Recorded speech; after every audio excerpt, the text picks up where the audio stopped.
বাড়িতে ছোট বেবি থাকলে রোজই উচিত বেডশিট চেঞ্জ করে দেওয়া। আমিও চেষ্টা করি একদিন বাদে বাদে চেঞ্জ করে দেওয়ার, মানে দুদিনের মাথায় আমি চেঞ্জ করতে থাকি। তো আজকেও চেঞ্জ করছিলাম আর আমার হাতে সময়ও ছিল। তো আমি ভাবলাম যে চলো দেখাই কিভাবে আমি সিয়ার বেডটা বানাই।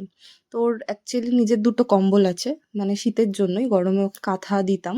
তো যেহেতু গরম থাকে সেই জন্য আমি কম্বল পেতে এখন ওকে শোয়াই। তো ওর দুটো ব্ল্যাঙ্কেট রয়েছে, তার উপর ওর বালিশ রাখি। বাই দ্য ওয়ে, এটা আমার ছোটবেলার বালিশ।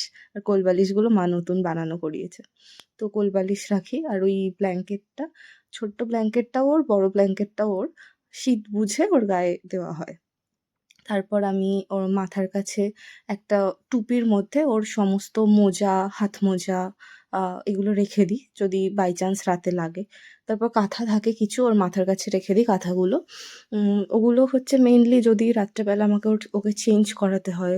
হয় না বাচ্চারা অনেক সময় দুধ তুলে দেয়, তো সেই জন্য আমি ওগুলো হাতের কাছেই রাখার চেষ্টা করি। একটা ড্রাই শিট রাখি, অ্যাকচুয়ালি দুটো ড্রাই শিট রাখি, ন্যাপি চেঞ্জ করানোর হলে বা দুধ তুলে দিলে তখন আমার খুব সুবিধা হয়। আর ওর জামা রাখি, ওখানে দুটো প্যান্ট রাখি, দুটো ভেস্ট রাখি, এইভাবে ওর জামাগুলো সাজিয়ে নিই। তারপরে আমি ডাইপার রাখি ওর, মানে দু তিনটে তো আমাকে রাখতেই হয়, যে কখন বমি করে দিল, কখনো পটি করে দিল, বা কখনো যদি টাইম হয়ে যায়, মানে আমি ওর ডাইপার 4 ঘন্টা বাদে বাদে চেঞ্জ করি, সেই জন্য আমি রেখে দিই। তারপরে ওয়াইপস রাখি, ডাইপার র্যাশ ক্রিম, ওর পাউডার, আর কিছু খেলনা রাখি ওকে স্যুথ করার জন্য। মানে এরকম কখনো কখনো হয় যে ও খুব কান্না করে, তখন আমি খাওয়াই, ওর পাপা ওকে ডিস্ট্র্যাক্ট করার চেষ্টা করে।